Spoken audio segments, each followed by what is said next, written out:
5e édition internationale et 3e new-yorkaise. Le Festival international des auteurs francophones à New York revient du 15 au 18 mai prochain. Un programme soutenu par l'Organisation internationale de la francophonie et de nombreux acteurs institutionnels et privés locaux. 4 jours uniques avec près de 30 auteurs qui viendront de 3 continents. Benoît Cohen en est l'invité d'honneur, Laurent Setsix son parrain, et un hommage sera rendu à Romain Gary à l'occasion de son 10e anniversaire. Nous serons le 15 mai au siège de l'Organisation de la francophonie autour du rêve d'écriture, le 16 à la Maison de l'Occitanie avec une thématique de Camus à Gary. Le 17, nous dépassons les frontières de Manhattan pour un apéro dédicace au bord de l'eau à Mamaroneck et le grand final les 18 à Chelsea au Cabanon pour un programme de rencontres, de lectures théâtralisées, d'animation, un apéro francophone de clôture et le fameux dîner des auteurs. Nous aurons aussi une visite guidée du New York littéraire, des interventions au lycée franco-américain de Mamaroneck et j'en passe. Je vous propose de converser tout de suite avec une partie des auteurs qui feront le déplacement à New York pour l'occasion, mais aussi avec Rotan Khaled, l'attaché culturel de l'OIF, Paul Cousin, le directeur de la Maison de l'Occitanie à New York, et Lise Goujon qui nous a concocté ce programme et cette visite du New York littéraire. Les autres partenaires de l'événement au Cabanon, l'Alliance française de Westchester, West Accueil, le lycée franco-américain, d'autres formidables libraires de Bonjour Book d'ici, le petit journal et les associations en soutien. Tout cela, vous les rencontrerez du 15 au 18 mai prochain. Et pardon si j'en oublie. Allez, c'est parti, on y va. Direction maintenant l'OIF avec Rotan Khaled. Bonjour Rotan. Alors, Bonjour Sandrine. un petit mot sur vous d'abord, parce que vous êtes un bel exemple pour moi de cette francophonie vibrante dans le monde. Vous êtes égyptienne, vous avez vécu quasiment toute votre vie en Égypte, dans une famille qui ne parlait pas du tout de français. Et puis vous voilà à la tête de la culture francophone au sein de l'Organisation de la francophonie à New York. Alors moi, j'ai quand même envie que vous me racontiez un peu cette passion pour la langue française et la francophonie. Bon, comme tu as dit Sandrine, moi je suis francophone. Toute ma scolarité, l'école, l'université, même mes études de master, c'était en français, en Égypte.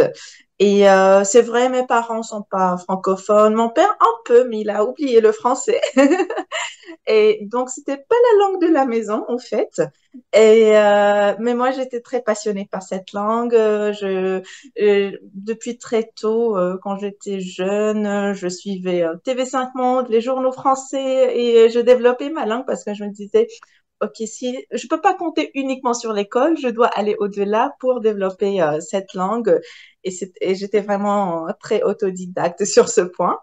Et puis voilà, ça s'est développé de plus en plus ma passion pour pas seulement le français, j'ai découvert la francophonie, j'ai découvert l'Organisation internationale de la francophonie et j'étais vraiment fascinée comment une langue peut t'ouvrir sur un monde parce que l'apprentissage d'une langue, c'est pas seulement la langue, c'est aussi la culture de ces gens qui parlent la langue.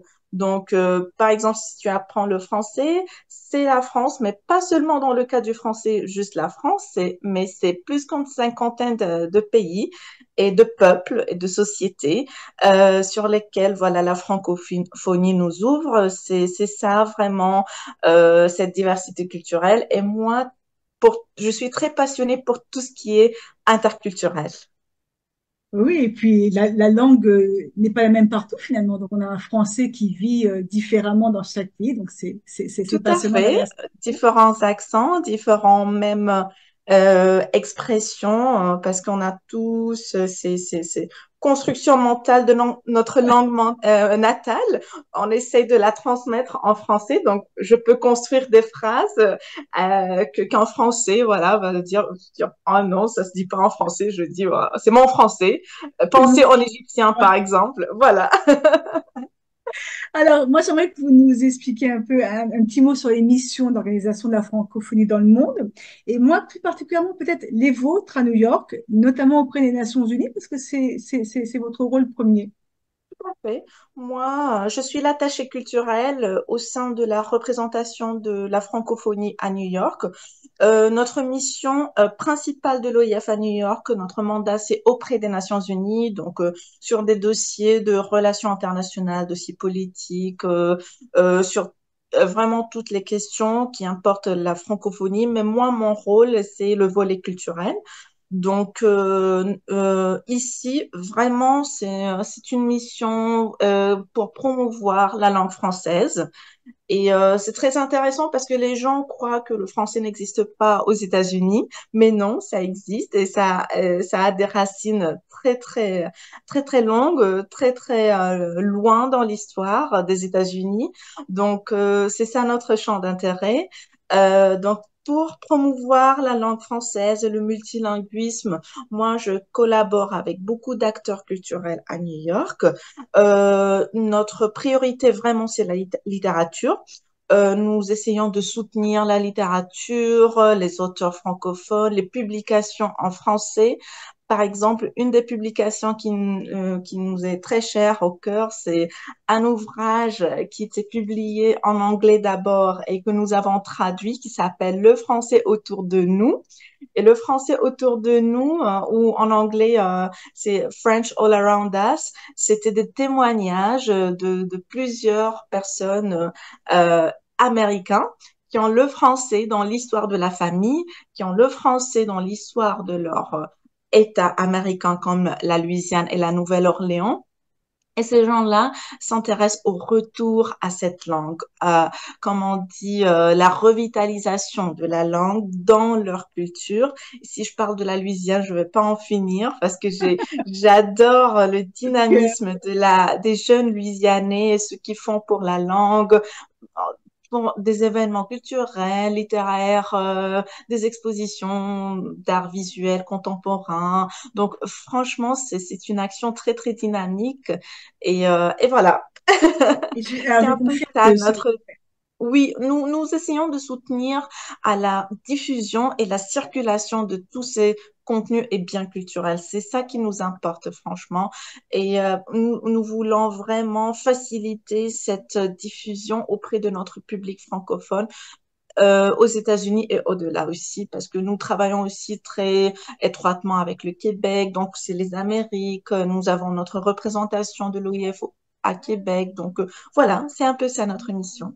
voilà, et je confirme que ce livre est passionnant pour avoir eu le C'est plaisir passionnant. de le lire. Ouais. Donc, voilà, je vous encourage à découvrir toutes ces histoires de la francophonie aux États-Unis. Alors, euh, vous l'avez dit, vous soutenez énormément la culture et nous sommes ravis, honorés de votre soutien officiel cette année au Festival des auteurs francophones à New York. Donc, merci à vous, merci à toute l'équipe qui est là Notre depuis plaisir. longtemps derrière nous. Donc, Nous voilà. soutenons la littérature, nous soutenons aussi les femmes. Donc, toi, tu as combiné les deux ensemble, au fait, et c'est la parfaite combinaison pour notre mission. Ah, j'en suis ravie. Alors, cette année, il y aura pas que des femmes, attention, hein, nous avons des auteurs. Alors, moi, j'aimerais qu'on fasse, derrière vous, vous avez, Rotan, tous les livres du prix des 5 continents. Et j'aimerais Tout à qu'on fait. revienne un peu sur ce prix des 5 continents. Alors, cette année, il a été attribué à Eric Chakour, un Québécois d'origine égyptienne. Donc, ça a été mon coup de cœur de l'année, mais je sais que je ne suis pas du tout la seule. Je crois que tous ceux qui ont mis le nez dedans sont tombés en amour, comme on dit au Québec, pour ce livre. C'est un premier roman écrit sur un lit qu'Éric ne pensait même pas qu'il serait publiable. Et là, je crois qu'il y a déjà une signature pour 10 traductions. C'est un petit bijou. Et allez, on va trahir un secret. Vous et moi, on a longuement échangé par téléphone à 8 000 kilomètres de distance à l'annonce des résultats, tellement nous étions heureuses. Alors, parlez-nous un petit peu de ce prix, de ce Tout lauréat à fait. 2023. Il arrive, je crois, hein, il arrive à New York, vous allez le Tout à recevoir. fait. Oui, tout à fait. Donc, le prix littéraire de la francophonie, c'est le prix des 5 continents, qui est depuis 2001. Voilà, chaque année, nous avons 10 finalistes et puis un lauréat parmi les 10. Ce présentoir, voilà, c'est tous les œuvres, les romans des lauréats depuis 2001. Donc c'est ça l'objectif de ce prix, c'est de franchement accompagner le lauréat pendant une année pour la promotion de son œuvre. Nous voudrons vraiment soutenir la littérature en expression, l'expression en français. Donc, nous soutenons aussi des fois c'est des écrivains qui sont pas des pays membres de l'OIF, mais qui écrivent en français. Donc, ils sont aussi les bienvenus. Voilà. Donc voilà, c'est le prix de littéraire de l'OIF et cette année, quand tu as dit le lauréat, il est Éric Chacour. Moi, j'étais très très contente. Et toi aussi, on sautait de joie de cette belle nouvelle. Et québécois, égyptien, pour moi, vraiment, c'était vraiment, ça m'a touchée parce que j'adore quand je trouve l'Égypte quelque part dans la francophonie parce qu'on a beaucoup perdu en Égypte de notre francophonie. Donc, il y a des gens, de temps en temps, des gens qui résistent et qui essayent de s'investir dans la francophonie, des Égyptiens qui s'investissent dans la francophonie. J'espère être une de ces personnes. Mais oui, un très bel exemple, Et exactement. du coup, Eric, voilà, publié son premier roman et moi, je l'ai lu dès la diffusion, voilà, l'annonce des finalistes et j'étais sûre que, voilà, il sera peut-être le lauréat et je serai très contente s'il sera le lauréat. Donc voilà, l'histoire est très touchante, l'écriture, l'art d'utiliser les mots, c'est vraiment un art. Et il est très, très talentueux et son livre est très touchant sur le plan humain aussi. Donc, Alors, regarde, c'est vrai que votre choix, enfin, l'année dernière, bon, j'ai eu la chance en plus de rencontrer Monique Prou. On a fait une belle émission que je vous invite d'ailleurs à revoir, l'émission de Monique Prou. Et Monique Prou, voilà, c'est aussi une écriture extraordinaire. Et c'est vraiment, c'est une très belle sélection à chaque fois, avec des auteurs qui ne sont pas que des bons auteurs en termes de plumes, mais aussi des belles personnalités. Et donc, ça oui, fait également plaisir, c'est vrai. voilà, de récompenser des belles âmes bienveillantes. Ouais. Et pas seulement, oui, des auteurs qui sont expérimentés, mais aussi des auteurs émergents et qui, comme tu dis, qui ont de très belles personnalités parce que nous, ici à New York, nous accueillons le lauréat chaque année pour un programme de 2, 3 jours et pour des rencontres, des tables rondes, des rencontres littéraires, aussi des interviews dans les médias francophones de New York. Donc, on essaie d'élaborer un beau programme pour accueillir le lauréat et faire la promotion de son roman à New York auprès de notre public francophone. Donc l'année passée, j'ai accueilli Monique Prou et c'était formidable sa rencontre, ses interventions et ça a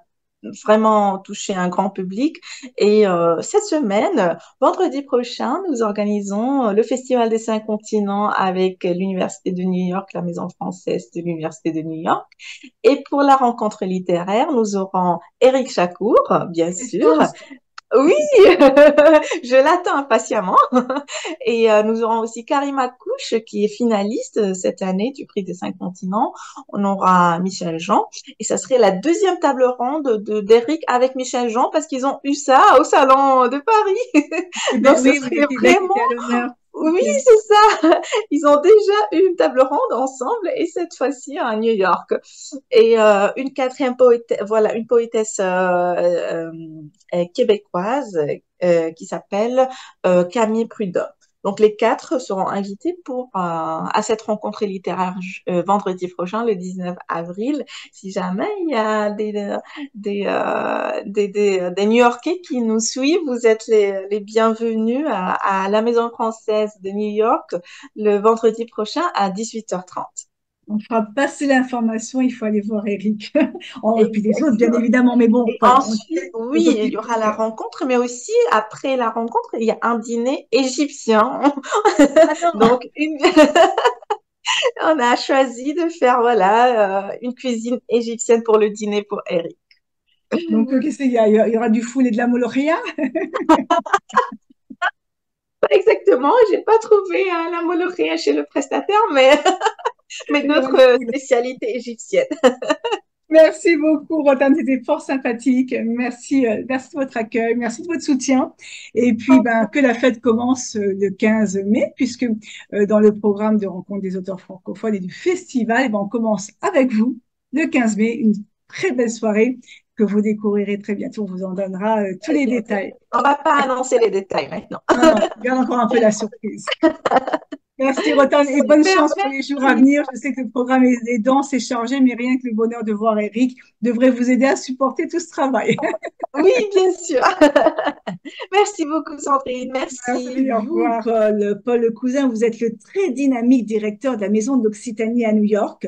L'Occitanie, il faut le dire, est la seule région de France à avoir son espace physique à New York.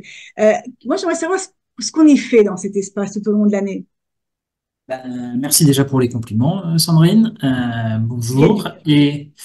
Et donc, qu'est-ce qu'on y fait à la Maison de l'Occitanie? Notre premier rôle, il est tout d'abord économique. Notre rôle est d'accompagner les entreprises d'Occitanie qui souhaitent développer leurs activités aux États-Unis, mais en Amérique du Nord plus généralement. On a quelques missions ciblées aussi au Canada. On a un rôle d'attractivité, un peu sur le modèle de Business France, c'est-à-dire qu'on essaie d'identifier des investisseurs américains qui souhaitent investir en Europe et on les met en relation avec nos experts en région, notre expert hydrogène, notre expert ICC, pour essayer d'attirer des investisseurs nord-américains en région. Mais également, depuis quelques années, on fait aussi rayonner la région par la culture, par le sport. Donc, on a eu des expositions d'artistes. On a eu Pierre-Luc Pujol, Hilarion Brugarola, c'est un républicain espagnol qui était arrivé en Occitanie et à Toulouse notamment dans les années 30. Et c'est son fils qui est venu en hommage faire cette exposition. Et par le sport, parce que le Montpellier Handball a signé un partenariat avec le New York City Handball Waouh! Club. Et le Toulouse Football Club a signé un partenariat avec le FC Harlem. Donc, on les accompagne Génial. tous les deux pour les mettre en relation avec les réseaux C'est du des FC super Harlem. aventures. Donc, c'est vraiment un pont. C'est-à-dire que à la fois, vous aidez les sociétés de la région qui veulent s'implanter aux États-Unis et de l'autre côté, vous amenez des sociétés américaines qui auraient envie de s'implanter en France. C'est vraiment dans les deux sens, tout ce travail. Exactement. C'est un pont à double sens. Donc nous, effectivement, l'activité principale est quand même le pont qui va de l'Occitanie vers les États-Unis. D'accord? C'est quand même notre mission principale. On n'a pas la force de frappe vraiment pour conseiller les investisseurs américains ici, mais on a une équipe on a une bonne équipe, une bonne équipe en France qui s'occupe d'expliquer voilà le territoire occitan, les zones industrielles, etc., aux investisseurs américains qui montrent un intérêt pour C'est vrai que l'Occitanie. l'Occitanie est une région extrêmement dynamique et pas seulement dans la culture, mais nous, on le voit dans la culture avec rencontre des auteurs francophones. Alors, on en revient à notre sujet du jour, puisque vous nous accueillez pour un rendez-vous littéraire qui s'appelle Des voix méditerranéennes en Occitanie, d'Albert Camus à Romain Gary. Alors, c'est un peu une première, la littérature pour la maison d'Occitanie, même si vous venez d'accueillir un membre éminent de notre réseau il y a quelques semaines, Jordan Mechner. Vous-même, je crois que vous êtes un amoureux des livres. Alors, oui, j'aime bien, effectivement, c'est le premier événement littéraire. Jordan Mechner a fait un événement avec un roman graphique qui est excellent, je le conseille. Vraiment, je l'ai lu, il me l'avait gentiment offert et ça montre, lui, le départ de sa famille vers les États-Unis pour des raisons tragiques, la Seconde Guerre mondiale, et lui, son retour en Europe pour des raisons bien meilleures, une opportunité à Montpellier. Mais voilà, pour cet événement autour de Camus, au mois de mai. On accueille du coup la rencontre des auteurs francophones à la Maison de l'Occitanie pour échanger sur Camus. Et c'est vraiment le premier vrai événement littéraire qu'on va faire. Donc on est très heureux de le faire. Je pense que ça va beaucoup plaire à notre réseau, les Occitans de New York. Je pense ils vont répondre présents. Et effectivement, moi j'aime bien. Alors pour Camus, je suis pas un très grand fan de l'étranger, mais par contre le premier homme, pour moi, son autobiographie, je trouve ça fantastique. C'est dans mon top 5 des livres. Donc, je trouve ça très bien aussi. Je sais que vous travaillez aussi sur Romain Gary La promesse de l'aube aussi. Je sais pas, j'aime bien les biographies peut-être, mais je trouve aussi que c'est un livre fabuleux. Ouais, et puis ce sont des messages qui n'ont jamais été autant actuels, donc on va pouvoir disserter après sur le côté sociétal de tous ces messages et finalement Camus comme Gary n'ont jamais été aussi actuels. C'est une réalité. Je ne sais pas si elle est bonne ou pas, mais en tout cas il y aura des discussions ce soir-là. Alors, vous avez dit que ce sont les Occitans qui seront invités principalement ce soir-là, mais qui, j'imagine aussi, tous les gens qui sont amoureux de votre région, que vous avez l'habitude de cibler pour vos événements? Ouais, tout le monde est le bienvenu. Peut y avoir des Américains. Nous, on est bien évidemment, on connaît bien les réseaux français, mais on connaît aussi bien les réseaux américains. La New York City Economic Development Corporation, Select USA, US Commercial, on les connaît bien, ils seront invités en espérant qu'ils puissent se déplacer, et aussi des Américains francophiles, parfois Il y en non a plein. francophiles, mais voilà, qui s'intéressent à la région ou à la littérature française en général. Donc non, je pense que c'est un événement qui va plaire au plus grand nombre. Eh ben, on a hâte. On vous remercie encore de nous accueillir pour finalement presque ouvrir ce festival, cette troisième édition. Alors, merci au drapeau jaune et rouge. Vous avez vu, j'ai fait un effort, Paul. Je suis en jaune et rouge. J'ai vu, c'est très apprécié. J'en parlerai Merci dans tout beaucoup, le lieu. s'il vous plaît. Merci beaucoup de votre accueil et on a tous hâte, tous les auteurs, de venir vous rejoindre et de vivre ce grand moment avec vous et vos équipes et vos invités, bien sûr. Merci, Paul. C'est un grand plaisir. Merci Sandrine. Alors, dans le cadre de ce festival, les auteurs vont se promener à New York et se promener de façon unique parce que nous avons le plaisir d'avoir comme partenaire New York Off-Road avec Élise Goujon. Bonjour Élise. Bonjour Sandrine, bonjour à Alors, tous. Élise, vous êtes la créatrice d'Off-Road. Racontez-nous un peu cette aventure qui d'ailleurs a commencé dans une ville américaine pour s'élargir. Aujourd'hui, vous avez mis Off-Road avec sa démarche particulière dans plusieurs villes du pays. Racontez-nous un peu ça. Oui, oui, avec plaisir. Ça a commencé à New York, hein, évidemment. Moi, je suis tombée amoureuse de la ville de New York la première fois que j'y ai mis les pieds il y a plus de 20 ans. J'ai fait des pieds et des mains pour être mutée par mon entreprise de l'époque et pour habiter dans cette ville.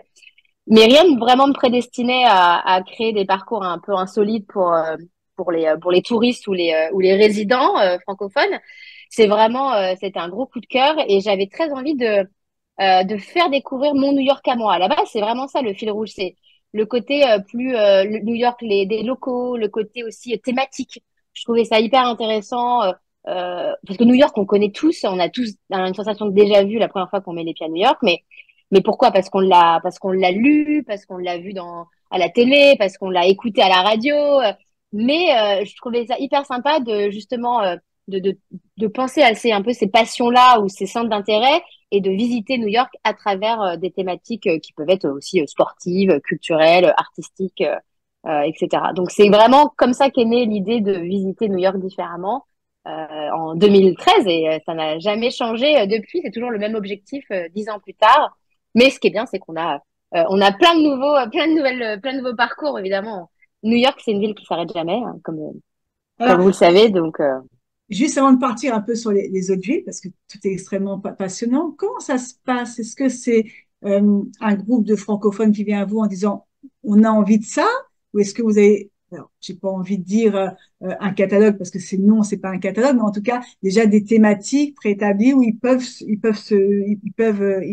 dire tiens ça m'intéresse. Et puis la deuxième question, est-ce que ce sont des groupes de gens d'amis, familles, etc. Ou alors est-ce que on est dans des parcours qui regroupent plusieurs personnes qui viennent de destinations différentes et qui vont partir sur cette même visite? et ben, tout ce que vous avez dit à peu près. Non, mais c'est vraiment ça. C'est-à-dire effectivement, on a vraiment deux types de personnes. Les gens qui ont une idée très précise de ce qu'ils veulent faire. C'est hyper passionnant parce que ça peut être des choses qu'on n'a jamais faites. Donc, alors on est très à l'aise si on n'est pas capable aujourd'hui, si on n'a pas la ressource et les infos de pas, on leur dit, hein. Mais si on est capable, et maintenant on a quand même pas mal de guides avec des backgrounds différents qui ont du coup plein de savoir sur New York. Donc, on leur demande quel est vraiment l'angle d'attaque qu'ils souhaitent et on leur crée des guides sur mesure. Donc, ça, je dirais que c'est plutôt une minorité finalement maintenant parce que comme on a fait beaucoup déjà de choses, alors, on peut pas dire qu'on a tout fait, hein, encore une fois, c'est pas possible, mais on a effectivement, on essaye de faire, on en a des sources d'inspiration sur notre site internet, sur nos réseaux sociaux. On partage toujours des thématiques ou des nouveaux endroits qui s'ouvrent. Donc les gens, en fait, parfois, voilà, arrivent sur notre site internet de quelque manière qu'il soit et vont aller un peu piocher, se dire ah bah tiens, je sais pas, quand on a une famille, par exemple. On a une visite qu'on a créée il y a quelques années. Honnêtement, je pensais pas du tout qu'elle prendrait autant d'ampleur. c'est par exemple une visite sur les traces des super-héros. Ah, C'est mais hyper c'est amusant. génial. Moi aussi, je trouvais ça génial. Mais c'est vrai que je m'étais dit, ça va être une visite un peu niche, mais pas du tout. Tout le monde veut la faire. Des ados, des gens plus âgés, des gens qui sont fans ou pas de Marvel. Enfin, c'est hyper rigolo. Et en fait, C'est le rêve, c'est le rêve dans le rêve. Amener le rêve du Marvel dans l'autre pays, enfin, du Marvel. Enfin, c'est ouais, extraordinaire. ouais, mais c'est vrai c'est par exemple, et donc celle-ci, voilà, on a déjà un parcours préétabli qui est assez intéressant, et les gens nous disent, bah voilà, c'est ça qu'on veut faire, nous on veut faire ça, donc. Et puis la deuxième question, c'est qu'on a vraiment aussi deux types de visites. Les visites privatives, donc là c'est vraiment une famille, un couple, un groupe d'amis qui nous contactent et ils veulent être voilà entre eux avec un guide. Là l'avantage c'est que c'est beaucoup plus sur mesure, Bien c'est plus sûr. à la carte, en amont pendant la visite. Donc c'est vrai que forcément c'est le must. Mais après voilà c'est un certain tarif, hein, donc c'est pas forcément à la portée de tout le monde. Mais moi je voulais pas que ce soit, moi je voulais pas que ce qu'on propose soit vraiment juste pour une élite. Mon objectif, c'était aussi que ce soit pour le plus grand nombre. Donc, on a, dès le début, hein, ouvert aussi des visites qu'on appelle les en petits groupes. Et là, on est maximum 8-10 personnes. Donc, ça reste des petits Ça groupes reste. parce que on veut privilégier l'échange. Moi, j'ai jamais guidé avec un micro. Hein. Je veux pouvoir parler aux gens, pas avec un speaker. Donc, et je veux surtout que les gens se parlent entre eux et puissent me poser des questions, nous poser des questions. Donc, l'idée, c'est quand même de privilégier la convivialité, donc le tout petit groupe. Donc, on fait vraiment les deux options. Alors, juste tant les guides que les visiteurs, on est plus sur du français, on est sur du francophone. D'où C'est on vient. francophone. Nous, en fait, c'est francophone. Ouais. En fait, nous, notre ADN à la base, moi, mon idée à la base, c'est que je suis une Française à New York, quoi. C'est-à-dire que j'ai cette culture française. Et j'ai adopté une culture américaine jusqu'à un certain niveau, évidemment. C'est normal, pays d'adoption, on peut pas tout accepter. Et en fait, le côté double culture, culture française, et qui est en fait culture européenne, même si l'Europe, c'est grand, c'est vaste, mais belge, je veux dire, les Belges et les Suisses, on se comprend, quoi. On est cousins, on a quand même des références qui sont très similaires. L'idée, c'était de se dire, OK, j'ai grandi en France, en Europe, j'arrive aux États-Unis, je sais ce qui va surprendre, du coup, les francophones, je sais ce qui va les intéresser et je sais ce qui va beaucoup moins les amuser. Donc, nous, on construit les parcours comme ça. C'est très ciblé, c'est-à-dire on sait qu'il y a et on fait référence toujours dans le visite, on compare un peu avec ce que eux connaissent parce que c'est comme ça, je trouve qu'on s'approprie aussi les villes. Je dis n'importe quoi, je prends un exemple pour l'Apollo Theater à Harlem, qui est un centre, un centre de concert hyper connu, mondialement connu, et évidemment aux US, c'est un peu avoir ses lettres sur la devanture de l'Apollo. Moi, je disais toujours quand je guidais que c'était comme avoir ses lettres à l'Olympia, les lettres rouges. Exactement. Donc c'est un peu l'idée de faire ces comparaisons parce que je trouve que c'est comme ça qu'on qu'on qu'on va plus loin que juste voir une ville, quoi. C'est-à-dire rentrer vraiment dans la culture et avec un local qui comprend les deux cultures. Donc, on a beaucoup de Français, évidemment, mais on a c'est des francophones, en fait. On a Belges, Suisses, même les Québécois viennent beaucoup aussi. Et puis, on a beaucoup d'expats. On a beaucoup d'expats d'autres villes qui viennent, en fait. C'est amusant. Ça, c'est très sympa aussi d'avoir les expats qui apportent aussi leur culture de leur ville d'adoption. J'adore avoir des expats en visite. Alors, la transition est parfaite. Merci, Elise. Donc aux États-Unis. Donc, vous avez ouvert après Miami, Los Angeles, mais pas que. C'est quoi l'histoire? Vous avez Miami, bah, en fait, l'idée, après New York, assez rapidement, j'avais des gens qui revenaient tous les ans. Hyper, et toujours, quoi. 10 ans plus tard, c'est vrai que c'est quand même très sympa. Ça pousse en plus à faire toujours des nouveaux parcours. Et il y a des gens qui me disaient, bon, bah, c'est bien gentil, Elise. Maintenant, on est venu 3 fois, 4 fois. What's next, quoi? Qu'est-ce que tu veux pas ouvrir une nouvelle ville? Ah bon? Alors, ça m'avait même pas vraiment traversé l'esprit. Et après, je me suis dit, bah oui, ils ont raison, c'est intéressant, c'est un concept qui peut se dupliquer, mais encore faut-il trouver les bonnes personnes. Donc en fait, c'est très lié à la personne. Parce que moi, l'idée, c'est que, enfin, je suis pas légitime à faire des visites à Miami aujourd'hui. Je sais très bien, je connais cette ville, je la connais très bien, j'ai jamais vécu, mais je la connais très bien. Donc je sais, en fait, je vois très bien à quel quartier, quelle thématique vont plaire aux francophones en visite. Du coup, ça, c'est l'avantage, c'est que j'ai cette expérience, mais je vis pas sur place et j'ai pas du tout cette légitimité. Donc, l'idée, c'était de trouver un relais sur place qui ait la même passion que moi pour sa ville d'adoption et qui puisse, voilà, qu'on puisse en fait unir nos forces et pouvoir proposer le même type d'expérience. Et c'est chose faite depuis 2017 à Miami, en la personne d'Héloïse, qui est exceptionnelle, qui est toujours avec moi. Californie, moi du coup j'ai vécu après New York, à Los Angeles, San Francisco avec Marion, et puis Palm Springs, Santa Barbara. Là, on ouvre des plus petites destinations autour de la Californie, mais c'est vrai que c'est un côté qu'on aime bien aussi et qu'on trouve intéressant, on trouve intéressant de faire, ouais, de faire découvrir différemment. Oui, puis Santa Barbara, pour ma génération, c'est 10 ans de feuilleton, hein. C'est pas Exactement. rien. Et même pour, bah oui, mais oui, il y a plein de, enfin, on parle de Santa Barbara, mais par exemple, Malibu a une énorme réputation avec cette série très mal doublée, donc en français, puisque Alerte à Malibu, ça s'appelle pas Alerte à Malibu en anglais, c'est The Baywatch, qui n'a donc Oui, pas été tourné à Malibu. d'ailleurs, ce n'est pas non plus tourné à Malibu, Et, donc attends, tout va bien. donc bon. Mais tout ça, on remet heureusement qu'on est là pour remettre un peu d'ordre dans tout ça. Exactement. Alors, donc jeudi 16, alors c'est pas 8 visiteurs que vous allez avoir, c'est un peu plus exceptionnellement, c'est les 25 auteurs qui vont venir de plusieurs pays, notamment d'Europe et de 3 continents en tout et pour tout. Alors certains là, connaissent New York parce qu'ils l'ont visité, souvent tout seuls. Donc, alors je ne sais pas si on peut dévoiler certaines choses, mais est-ce qu'on sait un peu la teneur de ce que va être cette petite visite ou est-ce qu'on ne dit rien et que c'est la pure surprise? Non, mais on peut dire un peu quand même, on peut teaser. Mais là, c'est vrai que c'est intéressant et j'ai apprécié que vous me proposiez cette visite parce que c'est toujours des choses un peu différentes qu'on aime bien parce aujourd'hui, on connaît très bien les quartiers, on a plein de références culturelles. Là, ce qui est sympa, c'est qu'on va rajouter encore plus de références, évidemment littéraires. C'est quand même l'intérêt. Et il y en a beaucoup dans ces quartiers-là, donc non, on est en train de la finaliser, donc c'est ça qui est sympa parce qu'on connaît ces quartiers, c'est des quartiers qu'on a fait, refait, donc on va en fait adapter et faire un parcours unique, hein, qu'on n'aura jamais fait en fait, hein, avec Génial. ouais, pour pouvoir justement passer par les rues où il y a, je sais pas, le petit café où il y a eu telle référence où tel écrivain a écrit la maison de l'écrivain, enfin voilà, donc j'en dis pas plus. J'ai Mais oui, c'est un hâte. peu l'idée, Ouais, c'est un c'est peu génial. l'idée, ouais, c'est un peu l'idée parce que c'est quand même sympa de mixer des infos historiques et architecturales avec des infos du coup là sur la thématique littéraire. C'est parfait. Bon, ça va être extraordinaire. Et même moi qui vis à New York depuis 9 ans, je crois, aujourd'hui, eh bien, tout ça, je ne sais pas, je vais découvrir. Donc, redécouvrir sa ville, c'est juste extraordinaire. Merci beaucoup, Élise. Un petit mot pour la fin?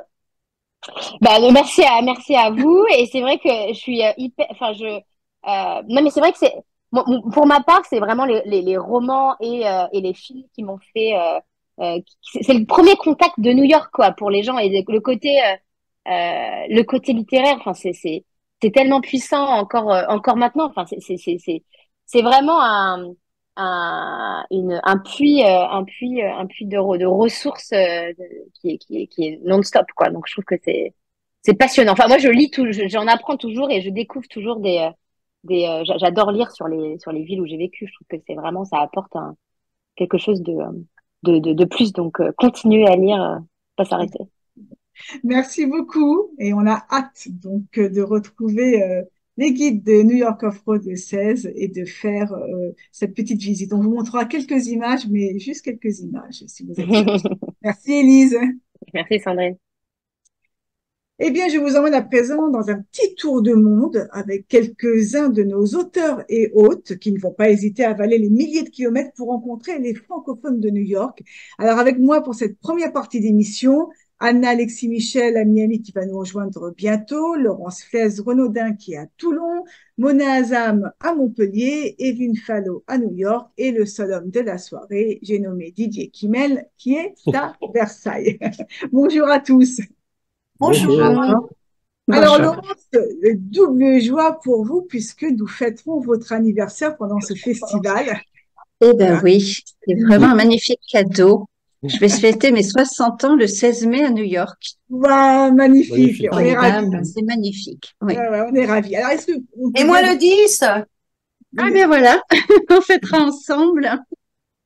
On va faire un énorme gâteau. Alors, Laurence, est-ce qu'on peut dire que cette aventure américaine, c'est un peu un cadeau d'anniversaire que vous faites, que vous vous offrez?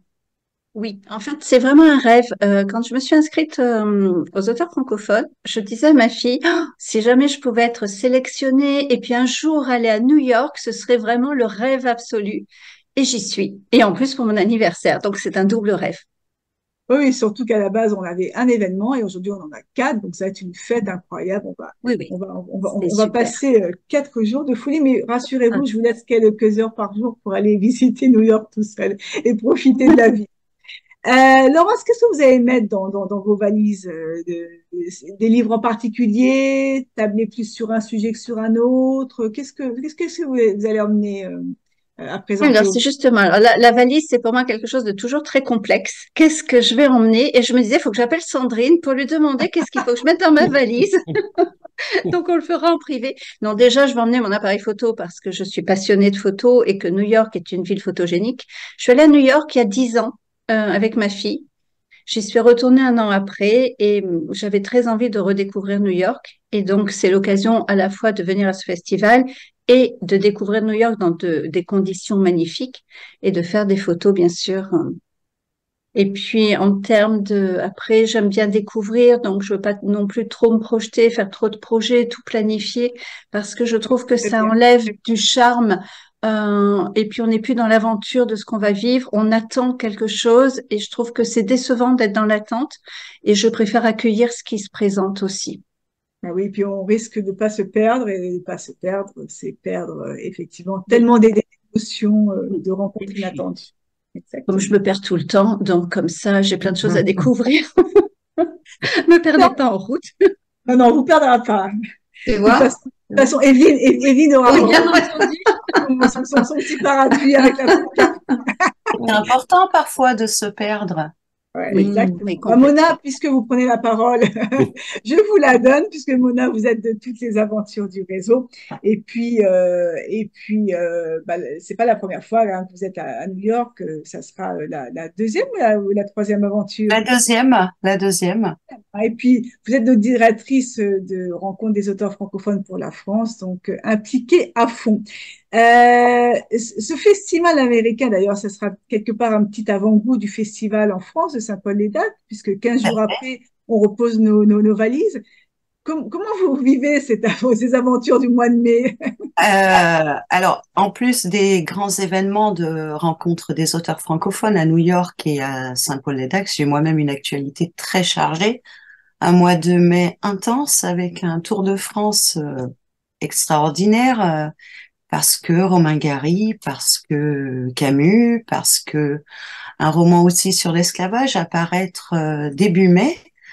Et évidemment, c'est une vie de globe-trotter. Alors, l'événement de New York, les événements, je vais dire, hein, puisqu'il y en a pas mal quand même, ainsi que ce grand honneur que me fait et que nous fait finalement à tous la Maison de l'Occitanie à New York, qui m'accueille et accueille le réseau que je porte avec toi, Sandrine, et avec toutes les ambassadrices de ce réseau.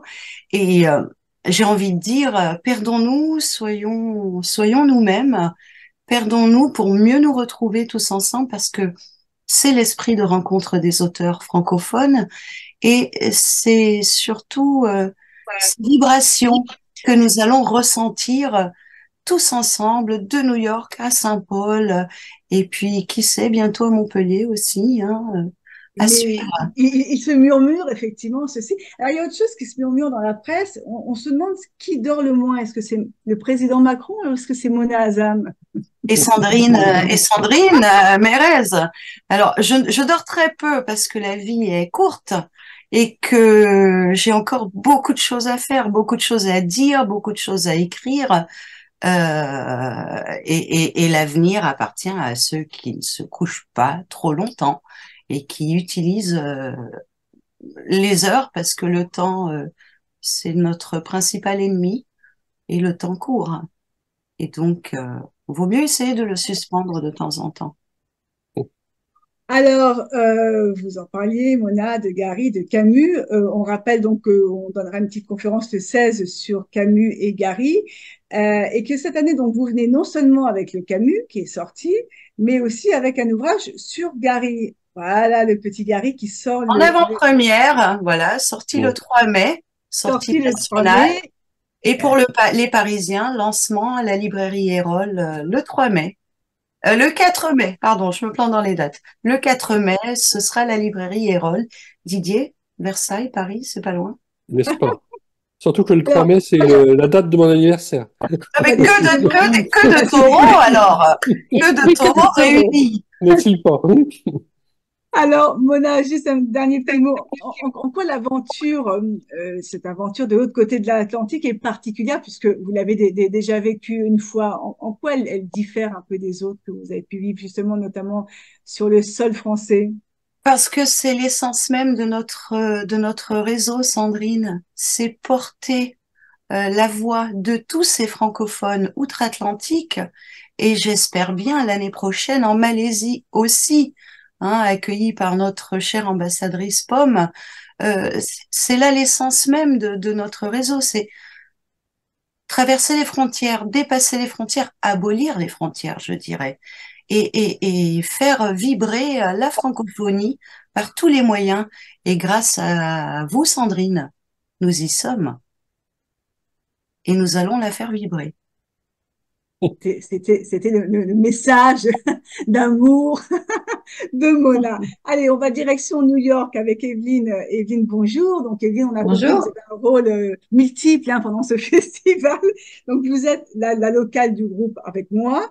Moi, j'aimerais qu'on revienne un peu sur comment on se sent en tant qu'auteur francophone dans cette immense ville de New York.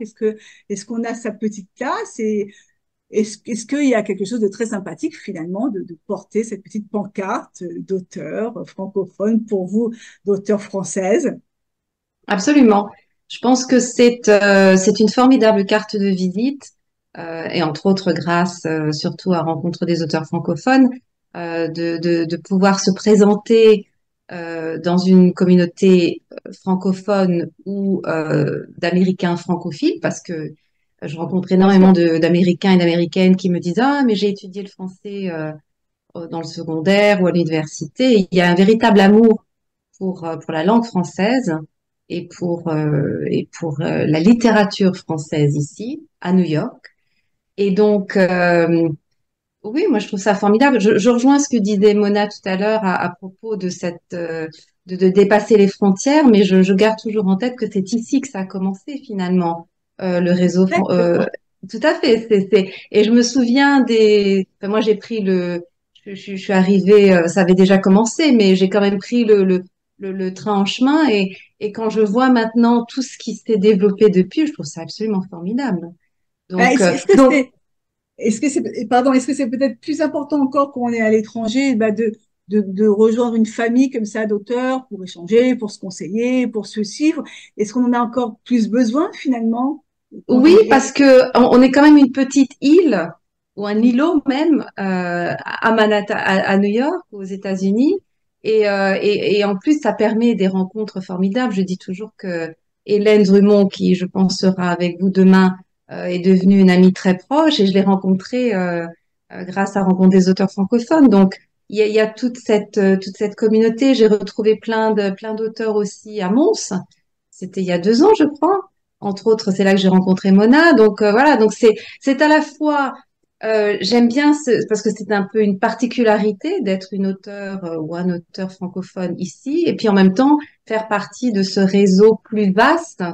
Et moi, je trouve ça formidable, par exemple, que maintenant il y a il y a un groupe en Asie euh, et qui est comme ça, voilà, que ça dépasse, que ça aille au-delà des frontières, comme disait Mona. Au-delà des Donc mers. D'ailleurs, en ouais. parlant au-delà des mers, alors c'est pas au-delà des mers, mais vous venez de sortir un nouvel ouvrage et puis alors, vous avez changé complètement de style avec cet ouvrage parce que c'est un peu un carnet de voyage. Ça vous sort un peu peut-être de votre zone de confort avec Mademoiselle Annie. Mhm. Est-ce qu'on va découvrir cet ouvrage au mois de mai? Parce que je sais pas s'il est sorti ou s'il est sur le point de sortir. Alors, il est sur le point de sortir, donc j'ai pas d'exemplaire à vous montrer là maintenant, mais en fait, je reviens d'un voyage j'ai beaucoup voyagé, j'aime beaucoup le concept de globe-trotteuse, globe-trotteur. Et je reviens d'un voyage dans le sud du Sahara, en Algérie, qui a été absolument formidable, essentiellement pour notre rencontre avec les Touaregs. Et, et un matin, ici à New York, quelques semaines après, je me suis réveillée avec ce besoin d'écrire cette histoire, de partager cette expérience. Donc oui, c'est complètement différent de ce que j'ai fait avant. Cela dit, mon premier roman en anglais est quand Oui, même parle aussi Ferrand, oui. de voyage, l'Arabie, la Norvège, etc.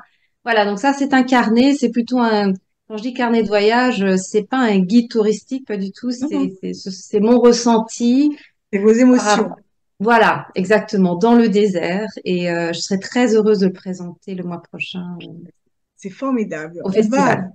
Alors, on quitte New York, on retraverse l'Atlantique, on va à Versailles avec Didier Kimmel. Didier, bonjour, c'est votre seconde Bonjour. participation américaine. Et puis, Oui, on oui, vous oui, tout à retrouve fait, aussi à tout à fait, Saint-Paul-des-Dax. Alors, vous également. connaissez quand même bien les États-Unis, vous avez été souvent à New York. Oui. Et si j'ai bien compris, à chaque fois, ça reste un petit bonheur.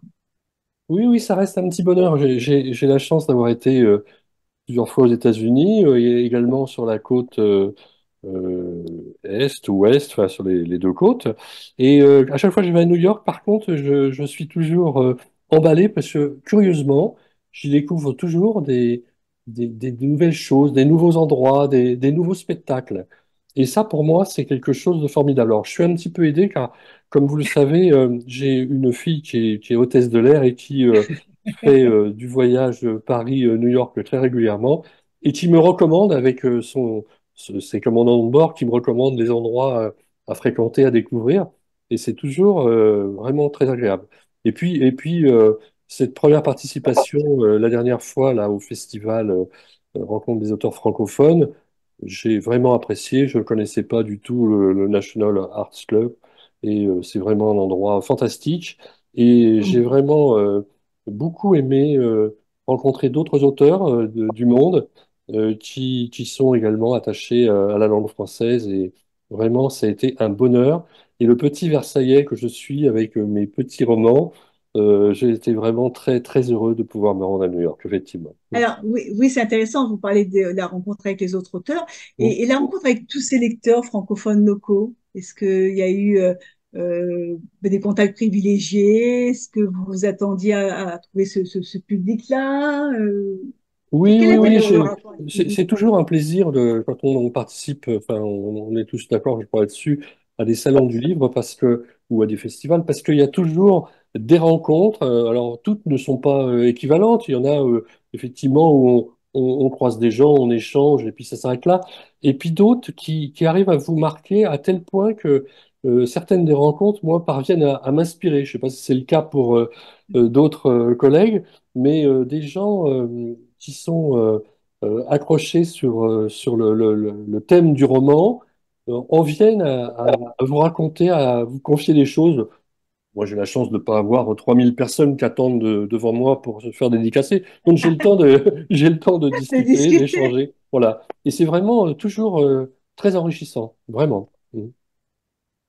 Alors, j'ai un invité surprise parce que moi, j'avais noté Philippe. Bon, cher Philippe, que nous nous parlions demain, mais je suis ravie de vous voir. Donc, Philippe Ken, qui habite la Côte d'Azur, il habite Antibes, spécialiste de l'Égypte notamment. Et alors, Philippe, nous allons donc improviser les questions de ce soir, parce qu'elles n'étaient pas prévues. Donc, Philippe, vous avez eu la chance de faire la Malaisie. Vous êtes un des seuls présents ce soir à avoir fait le pré-festival en Malaisie. Vous allez faire New York. On vous retrouve à Saint-Paul-les-Dax après, mais qu'est-ce qui vous fait courir? Alors, vous allez ouvrir le micro et vous allez me répondre à cette question, s'il vous plaît, Philippe, à savoir ce qui vous fait courir et ce qui vous donne envie, comme ça, eh bien, de partager. Donc, votre micro est fermé. Alors, il faudrait l'ouvrir sur le côté, en bas. Alors, pendant que pendant que Philippe cherche le micro, est-ce que, alors, pour tous, vous Voilà, je avez crois dit, qu'il est ouvert là. alors, il est ouvert. Bon, alors, je poserai Voilà. ma question après. Vous, vous m'entendez? Oui. Je vous entends, mon D'accord. cher Philippe. D'accord, très bien. Donc ma question était de savoir, effectivement, vous avez participé à tous les événements dans un vous avez parcouru le monde dans un laps de temps finalement très court, puisque on a fait la Malaisie le 24 mars et qu'on fera Saint-Paul-les-Dax le 31 mai. Qu'est-ce qui vous Oui. fait courir? Qu'est-ce qui vous donne envie d'aller comme ça à la rencontre des auteurs du monde entier? Ben, écoutez, je crois que ce qui fait courir, c'est la passion, d'abord, hein. Donc, c'est la passion de la rencontre, les échanges, hein, qui sont toujours tout à fait merveilleux, puisque vous parliez de la Malaisie. Véritablement, les auteurs présents ont eu une expérience remarquable là-bas. Il y avait des conférences, on avait un public de lecteurs qui était extrêmement motivé, qui véritablement nous attendait de pied ferme, mais très gentiment, très gentiment. Donc, on a vraiment eu un moment extraordinaire sur place. Et nous remercions d'ailleurs les uns et les autres. Nous remercions Pomme qui a déployé des trésors d'imagination Exactement. pour mener à bien les choses. Alors, New York, est-ce que c'est un premier voyage à New York pour vous ou est-ce que vous connaissez déjà la ville? Oui, oui, pour tout vous dire, Ah, je connais la ville dans ma jeunesse, hier, quoi. J'ai même vécu quelque temps aux États-Unis, sur la côte Est. Et donc, c'est un endroit qui m'est un petit peu connu. Bon, voilà, il y a quand même quelques années maintenant que je ne suis pas retourné. Mais donc, j'y reviens un petit peu, vous savez, comme ces immigrants par dizaines de millions qui, en arrivant devant la Statue de la Liberté, ont été tout à fait subjugués et se disaient qu'ils allaient vivre une nouvelle vie, une nouvelle expérience. C'est un peu ça aussi de mon côté. Enfin, j'ai un peu ce sentiment-là.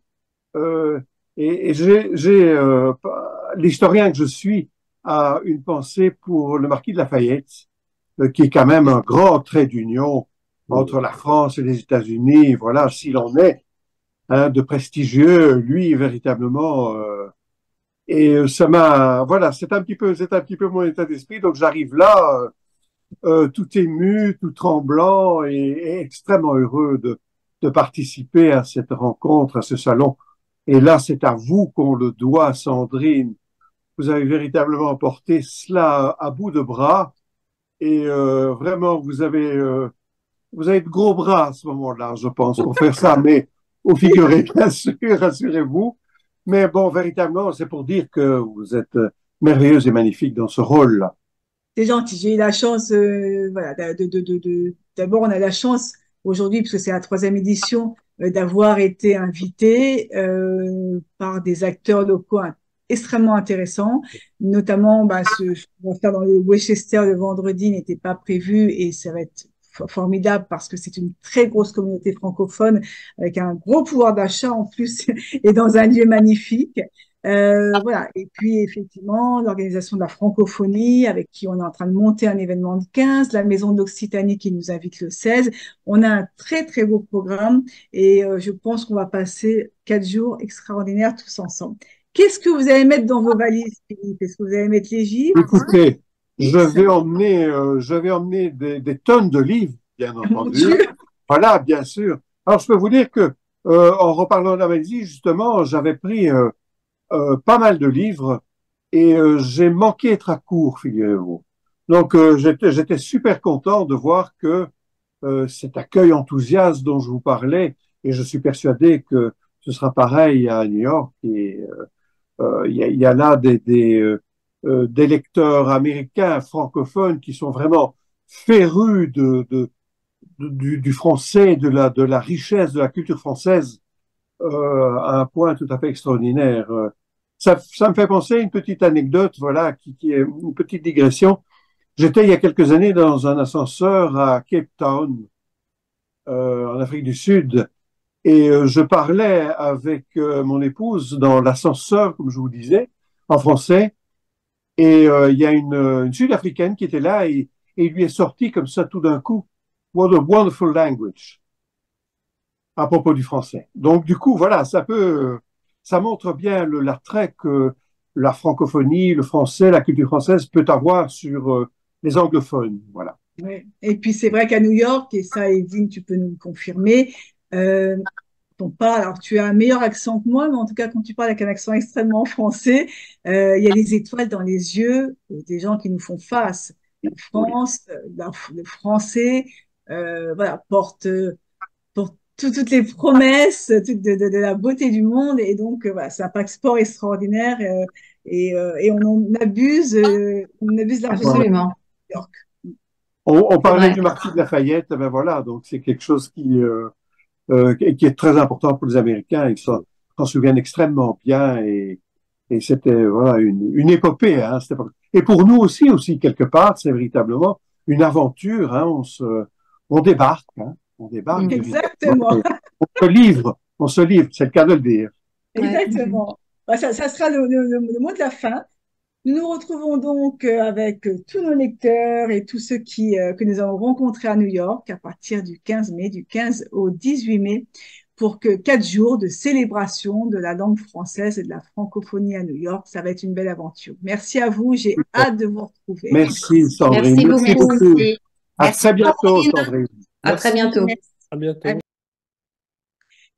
Bonjour, seconde partie de notre émission spéciale Festival des auteurs francophones à New York avec Luxida à Rodez, pardon, dans le sud-ouest de la France, avec Abby Mbaye au Sable d'Olonne, même si elle a le cœur et l'écriture très présente en Amérique, on en parlera. Hélène Drummond, notre Belge qui vit à New York, et Adama Sissoko, française, qui puise ses racines au Sénégal et qui vit aujourd'hui en Suède.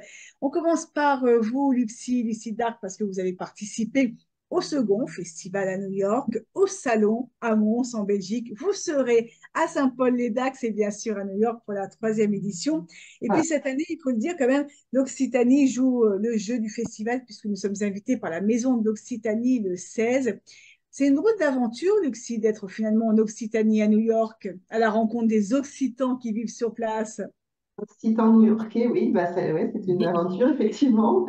Donc, effectivement, dès que j'ai vu que la Maison d'Occitanie était partenaire cette année, bah, je me suis dit, ah, super, je vais aller représenter ma région, en plus d'aller représenter la francophonie. Donc, voilà.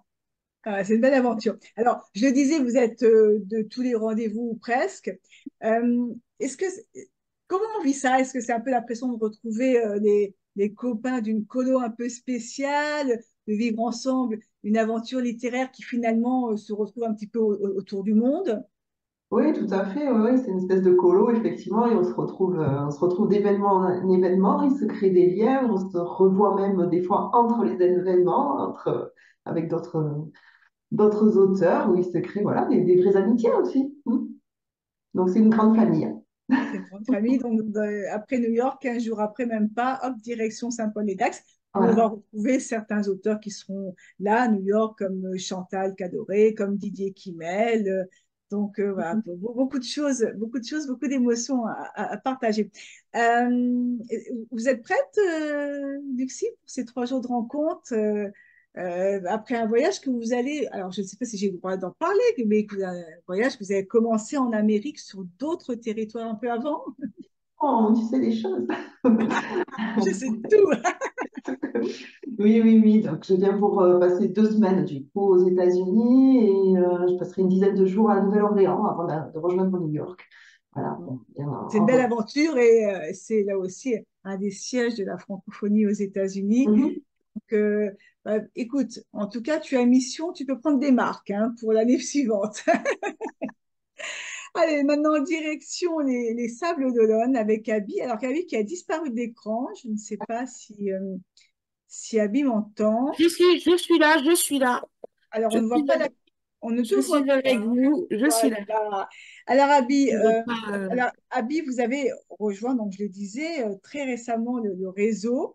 Donc, tout à fait. d'abord, bienvenue parmi nous. On Merci est beaucoup. ravis de vous avoir à cette nouvelle édition du festival qui est la 3e, qui devrait être encore bien meilleure que les précédentes. Alors, l'Amérique, New York, c'est un peu dans votre ADN, puisque vous vous décrivez vous-même comme une auteure franco-sénégalaise, new-yorkaise.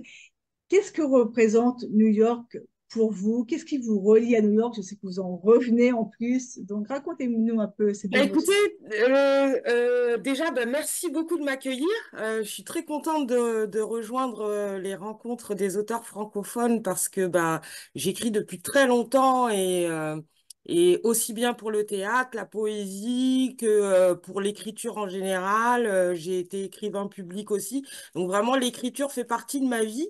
Et vraiment, pour moi, le fait de vous rejoindre, c'est aussi une reconnaissance de tout mon travail. Et New York, bah écoutez, c'est un peu un cadeau tombé du ciel. Alors, Puis, j'irais juste moi interrompre en précisant qu'à 12 ans, vous avez reçu un prix Gallimard. C'est pas rien quand même. oui, tout à fait. J'ai reçu mon premier prix de poésie à l'âge de 12 ans pour un poème sur Galilée. Et justement, je pars à Venise la semaine prochaine où je vais dans la ville de l'amoureuse de Galilée, Venise. Donc, effectivement, c'est pour ça que je dis aussi que l'écriture a toujours fait partie de moi sans que jamais, finalement, j'en fasse vraiment métier. Ça a toujours été dans ma vie. Et pour vous donner un exemple, j'ai publié mon premier livre en 2006. Ça s'appelait Mettre en jeu l'apartheid. Et bah, j'ai publié mon deuxième livre juste l'année dernière. Et c'était sur New York. Donc, Alors, on revient à New York, pardon, je vous ai voilà, et en fait, sur bah, New York, new-yorkaise. ça fait pas très longtemps que je connais New York, puisque j'y suis allée pour la première fois eh bien, en 2022. Ben, en fait, c'est une rencontre assez explosive, puisque j'y suis allée à l'époque, je travaillais pour une entreprise spécialisée dans l'éducation. Et ben, en fait, j'ai découvert cette ville et alors que j'aime beaucoup la photographie, mais je ne pensais pas en faire un art. Et en moins de 2 ans, c'est devenu un art. Et aujourd'hui, je commence une carrière d'artiste coté. Donc, je suis la première étonnée Génial, de ce qui génial. m'arrive. Et toutes les photos, pour l'instant, en tout cas, sont des photos qui sont sur New York. Là, justement, bah, c'est juste derrière moi. Je viens de recevoir mon Waouh, livre super. qui s'appelle New York Poets et qui est un livre sur les photos que j'ai prises à New York et sur bah, une recherche que j'ai fait sur la poésie à New York. Et dans ce livre, vous découvrirez une vingtaine de poètes qui sont dans le domaine public du monde entier et qui ont écrit sur New York ou qui ont vécu à New York et donc écrit sur cette ville.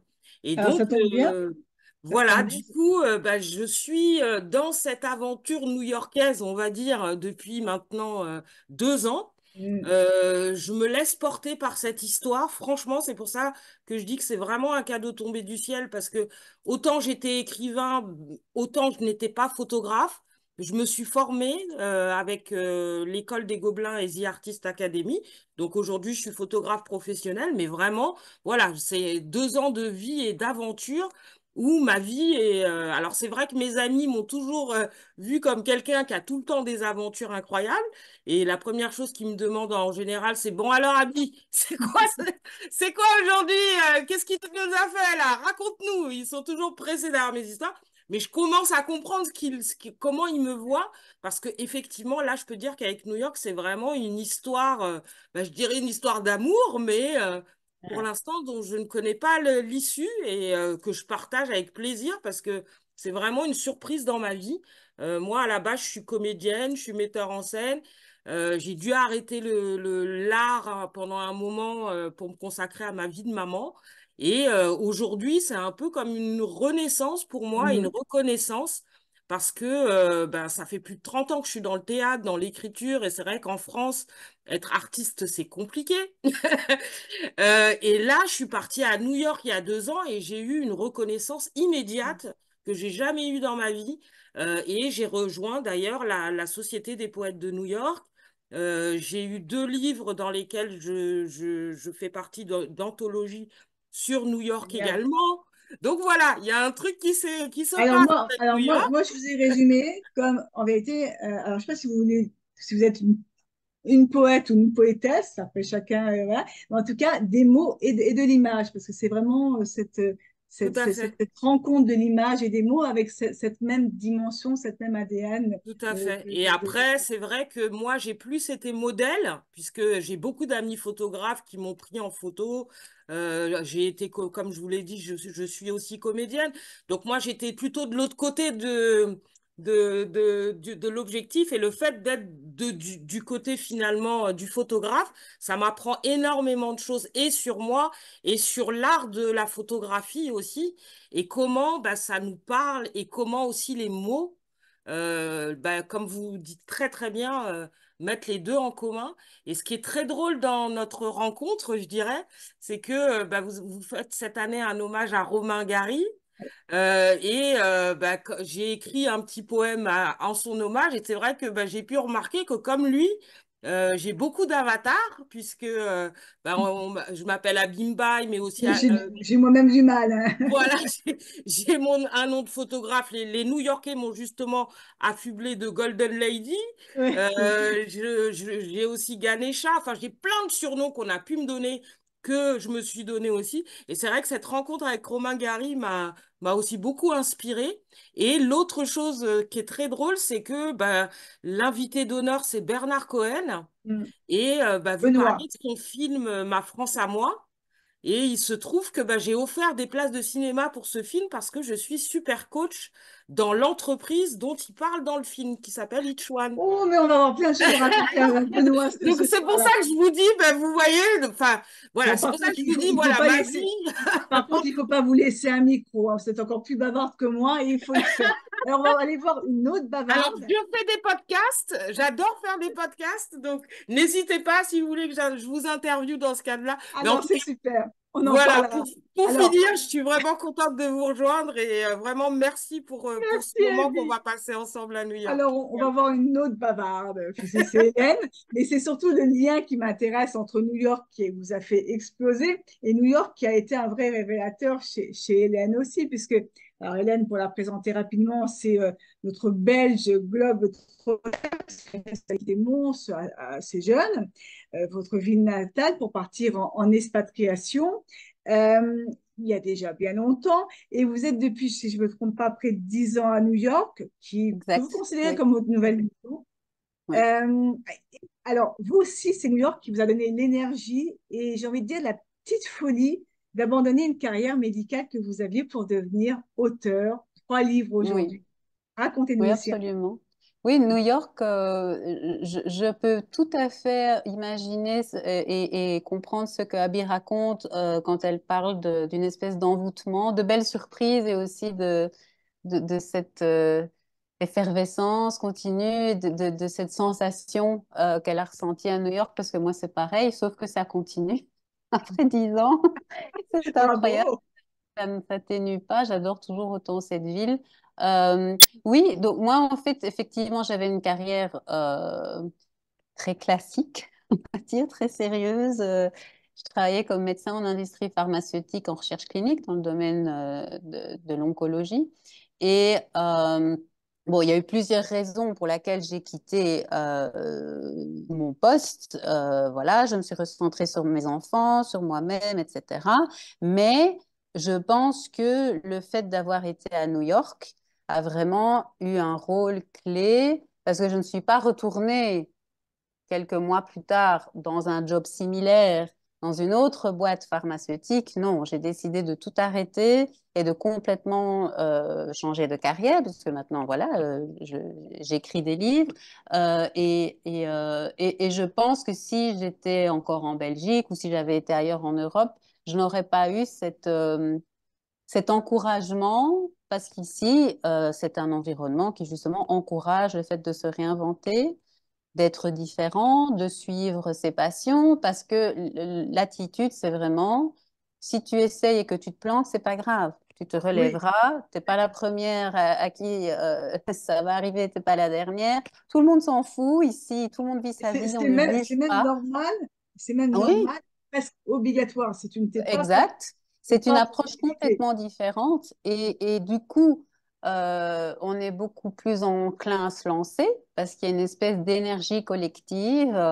Et puis surtout, il y a plein d'exemples. Je pense aussi que ça joue énormément. J'ai rencontré ici des femmes au profil très varié, mais chaque fois des femmes très inspirantes qui avaient des carrières dans le marketing, dans le droit, qui étaient avocates et qui après se retrouvent ici en tant que chef cuisinière ou bien photographe professionnel, où il y a plein d'histoires, de très belles histoires comme ça, de femmes qui se Ouais. réinventent et qui sont très épanouies, qui ne regrettent rien du tout. Comme moi, je ne regrette absolument pas ma carrière médicale. J'ai un côté très scientifique et donc voilà, mais je suis ravie d'avoir pu faire les deux. Tout à fait, Sandrine, vous avez tout à fait raison. Le fait d'être à New York, je suis à peu près persuadée que ça a eu un rôle critique parce que c'est un environnement très propice à ça et qui aide vraiment à faire quelque chose de différent et à se lancer. Alors, Mais moi, je Hélène, vous dis, je suis toujours pas blasée, hein. J'adore toujours autant cette ville et Abby qui adore prendre des photos, moi aussi, je passe ma vie à prendre des vous photos. devriez Ceux qui me aussi suivent sur prendre les Du des coup, réseaux Hélène qui est sociaux. en train de me dire que ça va durer, en fait. Ah ben, je n'en sais rien, c'est évidemment très personnel, mais je pense que si vous avez eu cette sensation initiale, oui, ça va durer, parce que je pense que cette ville, soit on l'adore, soit on la déteste. Oui, c'est vrai qu'il y a vraiment Il y a un côté qui peut paraître peut-être oppressant ou trop excessif à certaines personnes, mais je pense que si on accroche pour de bon. Nous, à la base, on n'était pas du tout censé rester si longtemps, hein. Voilà, ça fait 10 ans et on est là pour rester, a on priori. n'arrive On pas à se adore. débarrasser C'est chez d'Hélène. nous. Pardon? On n'arrive pas à se débarrasser d'Hélène. Non, mais non, mais ça, c'est sûr. Voilà. Alors, Voilà, ça y Hélène, est. pour les auteurs qui vont venir des quatre coins du monde pour le festival, qu'est-ce que vous avez envie de leur dire du New York qui nous ressemble, c'est-à-dire de l'amour des New-Yorkais pour notre langue, hein, de leur appétence pour le français. Euh, ça c'est quelque chose de très, très significatif quand même. Je crois que Oui. je crois que c'est peut-être même la seule ville aux États-Unis où on ressent ça. Mais c'est-à-dire que moi-même, j'avoue, je ne me rendais pas compte. Déjà, il faut dire que New York n'est pas, enfin, comment dire les choses. New York est une bulle à part dans les États-Unis, dans le sens où je sais que malheureusement en Europe, les gens ont parfois une vision assez horrifiée de ce qui se passe ici, et à juste titre, À hein, juste titre. certainement. Mais à New York, bien sûr, c'est l'Amérique New York, mais c'est vraiment une bulle. Ce qui fait qu'on, bien sûr, on est aux États-Unis, mais on a l'impression quand même d'être sur une autre planète par rapport à certains autres endroits aux États-Unis, sur tellement, tellement de critères. Mais soit, ce que je ne savais pas en m'installant ici, c'est qu'il y a plus de 60 000 francophones à New York. À New York. Donc, il y a une énorme communauté francophone. Soit 60 000 déclarés, hein. On en Oui, en plus, estime à voilà, c'est vrai. six ou sept C'est fois tout à plus fait, c'est pour très les pertinent ce que vous dites, communautés parce qu'à mon avis, il haïtiennes. y en a beaucoup plus, effectivement. Et donc, il y a une énorme communauté francophone et très soudée. Et comme ça arrive souvent quand on est à l'étranger et qu'on trouve quelqu'un qui parle la même langue qui vient, peut-être pas de la même ville, du même patelin, mais quand même la France, la Belgique, la Suisse, voilà, quand on parle d'un côté à l'autre de l'océan, on est voisins, quoi. Et donc on a d'office des choses en commun, d'office, on se sent d'office plus proche, tout de suite proche de ces gens-là. Et donc, c'est une communauté assez soudée. Et donc, pour les auteurs européens qui viennent à New York, moi, je vais dire, quelque part, il y a peut-être cette sensation de se retrouver à la maison parce que c'est des gens qui sont expats, qui sont venus de divers pays francophones et qui se retrouvent à New York, qui sont maintenant new-yorkais, mais qui sont très heureux à l'idée d'avoir un festival francophone parce que je pense que c'est inédit, hein, c'est la troisième cette année, mais je pense que ça n'existait pas avant. Et Non. je pense que ça va dans les deux sens. Les New-Yorkais francophones sont ravis d'avoir ce type d'échange, ce type d'événement, et probablement que les francophones de l'étranger qui vont se retrouver ici vont être positivement surpris d'avoir autant de francophones, autant de gens qui aiment la littérature francophone. Euh, donc voilà. Et puis, Moi, bon, Hélène, attendez-vous à être aussi, ceux qui ne sont jamais venus à New York vont déjà être complètement étourdis de tout ce qui va autour d'eux, rien qu'après une journée probablement. Mais donc voilà. Mais pour le festival en tant que tel, je pense que c'est une bonne surprise dans les deux sens. bon, Hélène, Ah, en un mot, qu'est-ce qui vous manque de la Belgique à New York? en un mot, mais Sandrine. Ah, les gaufres, Ah, non, parce que vous les faites très bien. non, non, ben, la famille quand même, c'est ça qui pèse le plus au niveau. Enfin, ceci dit, oui et non, parce qu'avec Internet, WhatsApp, etc., maintenant on est tout le temps connecté, même de l'autre côté de l'océan. Donc heureusement que tout ça existe, parce que du coup on garde vraiment une connexion très proche.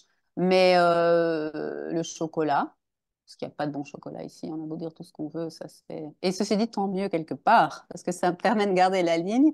Ouais, le Heureusement que j'ai chocolat. dit en un mot. Ouais, non. Ouais. Mais il y a Moi, plein de choses. Mais c'est pour ça aussi que je retourne souvent. ouais, je Voilà. sais. je sais. Voilà. Et puis on se retrouve effectivement pour le salon de Mons, le salon du livre de Mons en Ben novembre. voilà, et je rentre voir la J'espère que famille ça va et dans votre voilà. ville natale qui est très agréable, j'ai beaucoup aimé. Allez, on part en Suède. Bonjour Adama. Bonjour. Alors Adama, donc, vous viviez en France, moi, quand vous avez rejoint la plateforme, nous avons échangé pour la première fois il y a quelques années, et puis vous voici à présent en Suède. Alors c'est un grand saut. Il paraît qu'il fait bon vivre dans les pays nordiques. Est-ce qu'il fait bon vivre en Suède? Oui, si on oublie la température, On va tout avoir. hormis, hormis les 6 mois de froid par an. Non, c'est vrai que la Suède, pour le coup, oui, je pense que c'est une réputation qui est véridique parce que on se sent vraiment bien. Et alors, en plus, moi, je suis pas dans une grande ville. Je suis dans une petite bourgade qui s'appelle Torslanda.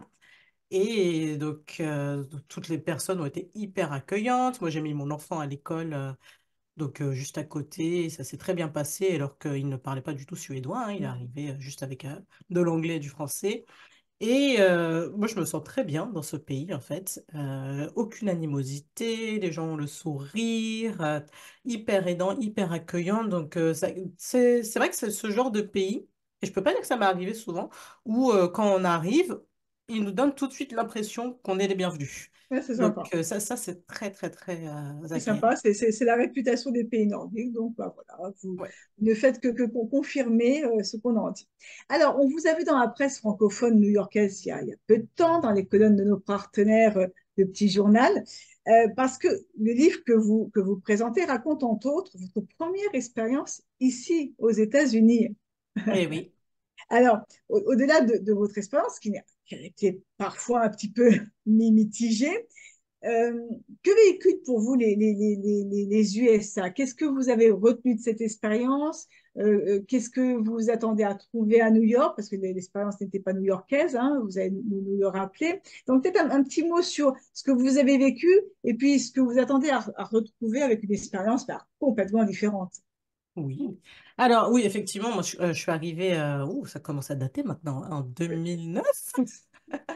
2009 aux États-Unis, et juste après avoir été diplômée, en fait, en école de commerce, et tout simplement par une opportunité professionnelle, voilà, hein, c'était un peu, voilà, on finit ses études, on ne sait pas trop ce qu'on veut faire, malgré le diplôme, et moi, cette opportunité est arrivée, on m'a demandé de venir travailler dans un hôtel de luxe à Baltimore. Donc Baltimore, une ville que je ne connaissais pas du tout, mais qui au final n'est pas très loin de New York, hein. Et j'ai sauté pas et j'ai tenté l'expérience. Et c'est vrai que j'étais pas particulièrement attirée par les États-Unis. C'était vraiment juste pour avoir l'opportunité professionnelle. Je parlais déjà anglais, donc déjà, j'avais pas ce problème-là. Et ça s'est très très bien passé. J'ai découvert un univers que je ne connaissais pas. Et j'ai découvert des méthodes de travail que je ne connaissais pas aussi, une autre ambiance de travail. Et ça a été vraiment un choc culturel parce que c'est vrai que travailler aux États-Unis, travailler en France, c'est deux mondes complètement opposés. Et alors moi, ce que j'ai apprécié, j'avais l'impression que je pouvais être moi-même. Je pense que c'est ce que les États-Unis m'ont donné. Déjà, même quand je travaillais dans des hôtels, parce qu'après j'ai bougé dans le Colorado et tout ça, je voyais que dans le milieu du travail, ils faisaient extrêmement attention à la personnalité des gens, à leur individualité. Donc déjà, je n'avais pas l'impression d'être noyé dans un océan où personne ne faisait attention à moi. Et du coup, même des fois, les méthodes de travail étaient adaptées à ma personnalité. En tout cas, dans le milieu de l'hôtellerie, c'était comme ça. Et on faisait même beaucoup de tests de quotient émotionnel, ce genre de choses. Donc j'ai appris, mais tellement sur moi-même.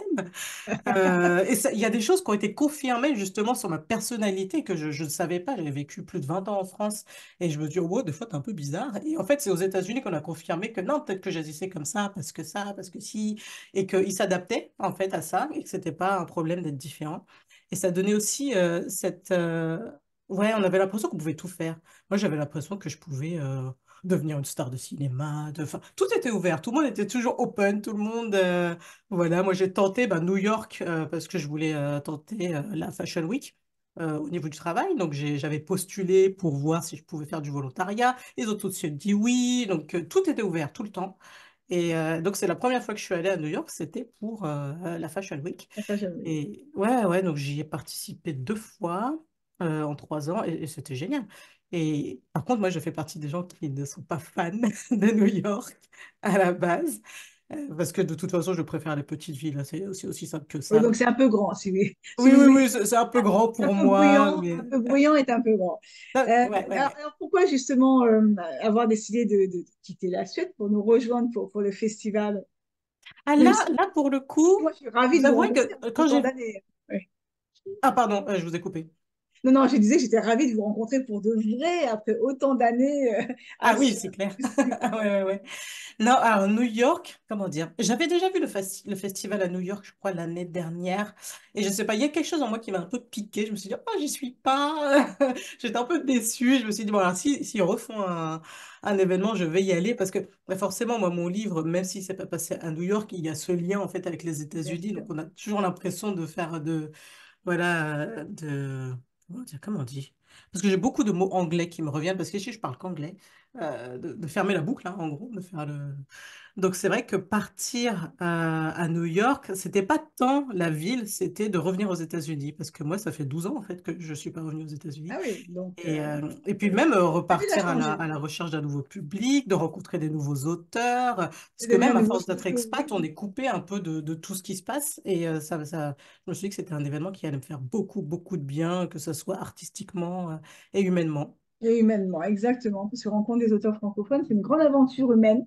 Merci à toutes. Alors, il nous manque des auteurs. Certains sont au fond du lit ce soir. On les retrouvera en forme à partir du 15 mai. Donc, du 15 au 18 mai, 4 journées, 4 soirées pour faire rayonner la culture francophone à New York. On va vivre des moments exceptionnels et on attend effectivement tous les francophones, tous les francophiles, tous les amoureux de la langue française et de la culture dans les différents lieux. Tout est sur le site, le programme, les adresses, les tickets gratuits, bien sûr, parce que tous les événements sont gratuits. Donc, vous n'hésitez pas. Merci, mesdames, d'avoir été là ce soir pour discuter, pour vous présenter et Merci Sandrine. hâte Merci. de se retrouver dans quelques jours. Merci à toutes. Merci, Sandrine.